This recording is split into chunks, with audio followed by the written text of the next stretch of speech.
2400 కోట్ల రూపాయలు అదనంగా అయింది. ఉదాహరణకు న్యూ డయాఫామ్ వాల్ 990 కోట్లు.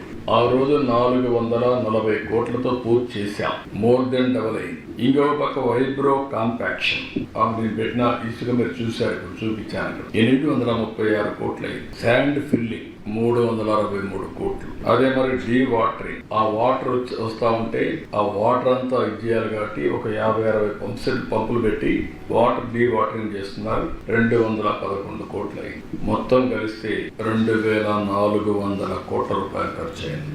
ఇది కాకుండా అప్పటికి ఇప్పుడు కాస్ట్ ఎక్స్కలేషన్, ఏదైతే సిమెంట్ ధరలు పెరిగాయి, మిగిలిన రేట్లు పెరిగాయి, లేబర్ పెరుగుతుంది, ఇన్ఫ్లేషన్ ఉంది, అవన్నీ వస్తే అది కూడా పెరిగే పరిస్థితికి వచ్చింది.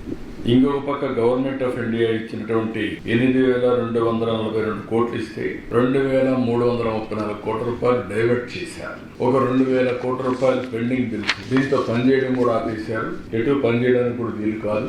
ఏదైతే ఐఐటి హైదరాబాద్ వీడు తర్వాత వీడు వదిలిపెట్టేస్తే సిడబ్ల్యూసి ఆర్డర్ చేసి ఐఐటి హైదరాబాద్ కి మొత్తం ఎగ్జామిన్ చేయమంటే వాళ్ళు వాస్తవం చెప్పే పరిస్థితికి వచ్చారు. డయాఫామ్ వాల్ డ్యామేజ్ అని వాళ్ళు ఎస్టాబ్లిష్ చేసే పరిస్థితికి వచ్చారు.